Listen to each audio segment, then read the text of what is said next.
Hello student, आपका मेरे channel पर बहुत बहुत स्वागत है। Good morning student. आप सबको नई सुबह बहुत बहुत मुबारक हो। हर नई सुबह हमारी सूरज की नई किरण आपके लिए एक रोशनी, एक प्रकाश और एक ज्ञान का प्रकाश लेकर आए और आपके जीवन में ढेर सारी खुशियाँ बिखेर दे। अब आप और पढ़ने में आप संलग्न रहें, मेहनत करते रहें, अपने गोल को प्राप्त करने के लिए प्रयासरत रहें। इसके साथ ही मैं अपना जो भी आज आपका वीडियो है, इसमें यूजीसी नेट के बहुत बहुत इम्पोर्टेंट यूजीसी नेट का पेपर 2021 का पेपर है, जो मैं आपके साथ शेयर करना चाहूँगी। चलिए देखते हैं। पहला आपका ये क्वेश्चन है। इसमें JW डेविड ने कौन सी बुक दी है? पहला क्वेश्चन, इसका ऑप्शन 4 होगा।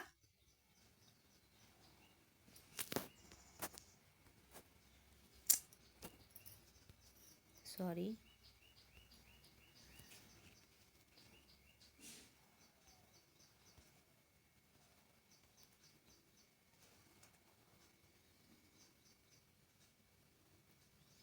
इसका ऑप्शन 4 होगा। अगला क्वेश्चन देखें। भारत में सामाजिक परिवर्तन की प्रमुख अवधारणाओं और उपागमों को संस्कृतिकरण और पश्चिमीकरण में वर्गीकृत किया जा सकता है। भारत में जो भी अवधारणाएं प्रस्तुत हुई हैं सामाजिक परिवर्तन के दौरान, उसे कुछ संस्कृतिकरण, कुछ पश्चिमीकरण में वर्गीकृत किया जा सकता है। अगला है संस्कृतिकरण शब्द का उपयोग। संस्कृतिकरण शब्द का उपयोग सर्वप्रथम MN श्रीनिवास ने अपनी भारतीय संरचना में संरचनात्मक रूप परिवर्तन की प्रक्रिया का वर्णन करने के लिए किया था। ये क्वेश्चन आप लोगों के लिए होमवर्क का क्वेश्चन होगा। अगला देखें, इसमें ऑप्शन देख लीजिएगा। इसमें ए ऑप्शन दिए हुए D तक। अगला क्वेश्चन है, निम्नलिखित राज्यों में वर्ष 2012 में की गई जनगणना के अनुसार शहरी के उनके स्तर के इकाइयों के इकाई क्रम के व्यवस्थित कीजिए। क्रम को व्यवस्थित कीजिए। शहरीकरण के क्रम को, सबसे ज़्यादा शहरीकरण कौन सा है? तमिलनाडु। उसके बाद आपका कौन सा है? 5 गुजरात, नहीं सॉरी, पंजाब, फिर गुजरात, फिर हरियाणा और सबसे आखिरी में आएगा हिमाचल प्रदेश, जो आपके ऑप्शन में है। अगला क्वेश्चन है, काई स्क्वायर प्रक्षेपण के अनुसार मात्रात्मक गुणात्मक चरों के बीच संपर्क के किन चरों का महत्वपूर्ण माना जाता है? इसको भी आप देख लीजिएगा होमवर्क के तौर पर इस क्वेश्चन को। अगला है, निम्नलिखित में किसने जातियों के लिए बंधनकारी बल के रूप में जजमानी व्यवस्था के प्रकारीकरण पर कार्य नहीं किया है? आप जानते हैं कि जजमानी व्यवस्था पे सबसे पहले विलियम वाइजर ने, ऑस्कर लेविस ने, MN श्रीनिवास ने, SC दुबे ने और के ईश्वरन ने, ओपलर ने, सबने किया है। तो इस तरह से के गॉफ जो है वो नहीं है। यह किसने कहा है कि एकल विवाह प्रादुर्भाव पुरुषों और महिलाओं को वैवाहिक बंधन में बांधने के लिए नहीं, बल्कि निजी संपत्ति की रक्षा, निजी संपत्ति की प्राइवेट प्रॉपर्टी की बात किसने की थी? एंजिल ने की थी। Private lives and public surveillance, James rules की ये बुक है, private lives and public surveillance. किसी बाह्य व्यक्ति पर संदेह करना, जिसमें किसी व्यक्ति का अपनी स्वयं की संस्कृति के आधार पर दूसरे व्यक्ति की संस्कृति का मूल्यांकन करने की प्रवृत्ति होती है, यह नृजाति केंद्रितता है। अगला है, सामाजिक संपर्क के सिद्धांत का प्रतिपादन अपने समय के खानाबदोश आसीन समाजों की केंद्रीय विशेषताओं को समझने के लिए किसने किया है? इब्न खालदून। इस तरह से आप क्वेश्चन का आंसर याद कर लेंगे, जैसे खानाबदोश, इब्न खालदून, बस तुरंत ही जाएंगे कि खाना खादून, बस आपको आंसर पता चल जाएगा। मिथ एंड मीनिंग, ये आप जानते हैं लेवी स्ट्रॉस की बुक है। निम्नलिखित में किसने वैश्वीकरण को आशावादी और निराशावादी दो खेमों में विभक्त किया है? वो है माइको डोनेल ने। ये किसने माना है कि सामाजिक संरचना में व्यक्ति के साथ और सामाजिक संबंध वास्तव में यथार्थ संबंध होते हैं? ये रेडक्लिफ ब्राउन ने कहा है। ब्रटलैंड रिपोर्ट के अनुसार शीर्षक क्या था? Our common future. फिर है छोटा नागपुर के मुंडा और ओरांव जो एक दूसरे के निकट निवास करते हैं और जो अपने सांस्कृतिक जीवन को साझा करते हैं, निम्नलिखित में से किस भाषा भाषी समूह से आते हैं? ऑस्ट्रिक और द्रविड़ भाषा भाषी समूह से। अगला क्वेश्चन है जाति वर्ग और शक्ति, कास्ट क्लास एंड पावर की बात किसने की? आंद्रे वेतेई ने। अपने कार्य कास्ट क्लास एंड पावर में किस गांव का उन्होंने अध्ययन किया था? श्रीपुरम का। आप अच्छी तरह जानते होंगे। एक सूर्य के अनुसार प्राकृतिक अभिवृद्धि के काल द्वारा दैनिक जीवन की दुनिया गम्य नहीं होती है, पारगम्य नहीं होती है। अगला सामाजिक दुनिया की सभी वस्तुएं सुविज्ञता तथा पूर्व परिचितता के अंतर्गत ढांचे के अंदर बनती हैं। इसका ऑप्शन है पहला गलत है और दूसरा सही है। अगला क्वेश्चन देखें। अत्यंतिक निर्धनता सहित सभी प्रकार की निर्धनता को दूर करना सर्वाधिक चुनौती है। इसमें दोनों सही है। इरावती कर्वे की कृति नहीं है, इसमें आपको ढूंढना है इरावती कर्वे की कौन सी कृति है। सबसे पहले आपको याद होना चाहिए इरावती कर्वे की सारी कृति।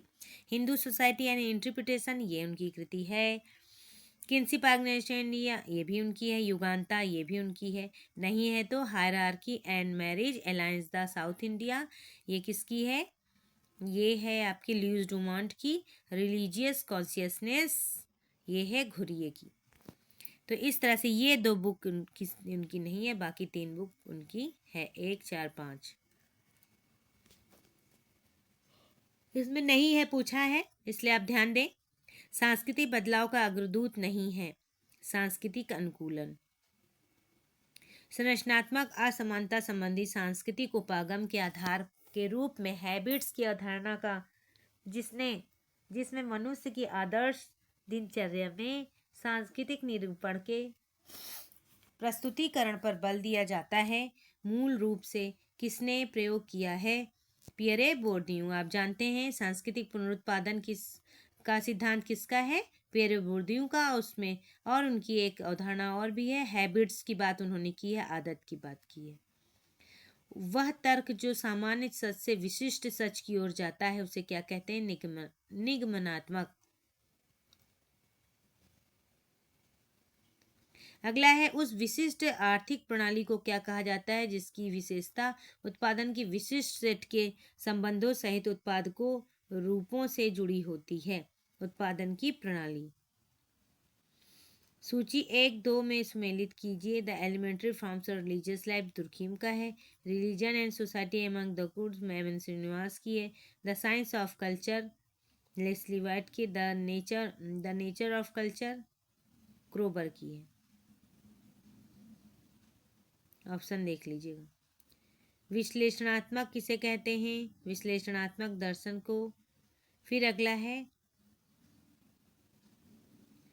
अगला है सस्तार्थ मीमांस परख यथार्थ हर्मेनोटिक्स की बात कौन करता है? तो ये प्रकृति स्वयं है तथा विज्ञान व्याख्या प्रदान करता है। शास्त्रार्थ मीमांसा परख आदर्शवाद क्या है? अर्थ संदर्भ का निर्धारण करता है। हमारे अस्तित्व के होने का बोध वही है जो हमारे अस्तित्व का निर्धारण करता है। अगला है शास्त्रार्थ मीमांसा तो निर्वचन का पद्धति शास्त्र।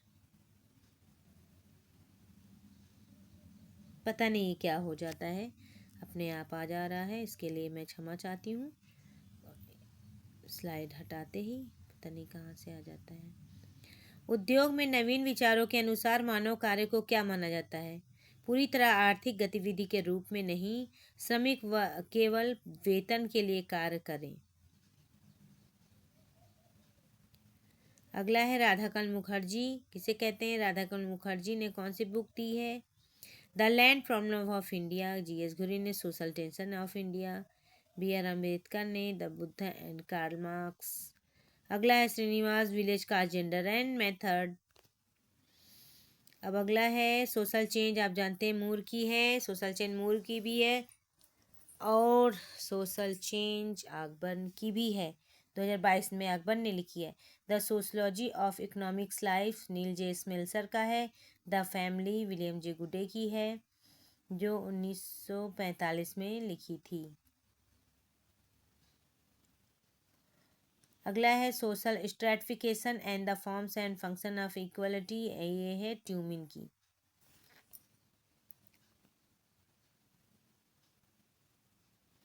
उद्योग के समाजशास्त्र के बारे में निम्नलिखित में से कौन से कथन सही हैं?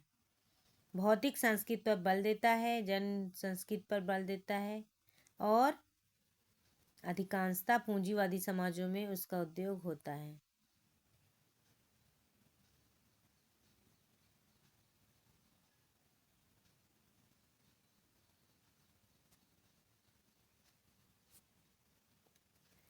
आगे देखें, भौतिक संस्कृति पर बल देता है, उपभोग के समाजशास्त्र के बारे में क्या सच है ये देखना है। ये भौतिक संस्कृति पर बल देते हैं, जैसे उपभोग हम कोई चीज़ का करते हैं, किसी चीज़ का उपभोग करते हैं तो हम क्या जाते हैं, सबसे पहले हम जाते हैं मार्केट में, कोई चीज़ खरीदते हैं, किसी चीज़ को, किसी वस्तु को खरीदते हैं। फिर जन संस्कृति पर बल देता है। अब जैसे सब लोग खरीद रहे हैं वही चीज़, तो लोग सोचते हैं चलो हम भी एक खरीद लेते हैं, ये आजकल ट्रेंड में चल रहा है। फिर अगला है अधिकांशतः पूंजीवादी समाजों में इसका उद्भव होता है। और भौतिक उपभोग का समाजशास्त्र में क्या होता है, वो पूंजीपति समाजों में ही इसका उद्भव होता है। असमानता और राजनीतिक गठजोड़ों के विश्लेषण हेतु उपागम है ये।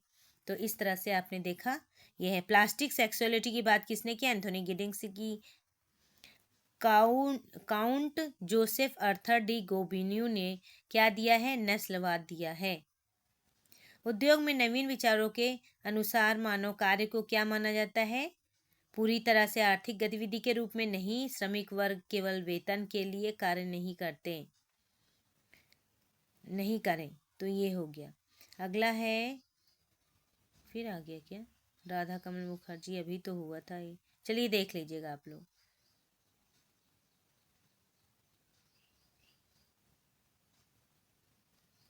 शायद वही पेज रिपीटेड हो गया। चलिए, ये आपका क्वेश्चन रहा। इस क्वेश्चन को अच्छी तरह से आप याद कर लीजिएगा, रिवाइज कर लीजिएगा। वेरी वेरी इंपॉर्टेंट बुक है, काउंट जोसेफ अर्थर डी गोबिन्यू।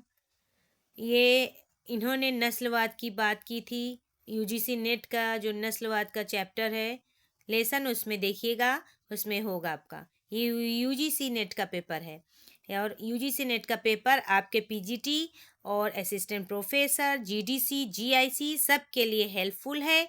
और इस पेपर से आपको बहुत ही ज़्यादा हेल्प मिलेगी एग्ज़ाम में। अब आप मेरे वीडियो को इतनी देर देखें, आप मेरे चैनल पर आएँ, इसके लिए धन्यवाद। और मेरे वीडियो को देखा, सुना और इसको आपने पढ़ा और इसको अच्छी तरह से याद कर लीजिएगा। ये सारे क्वेश्चन आपका मेरे चैनल पर आने के लिए बहुत बहुत धन्यवाद। Thank you so much.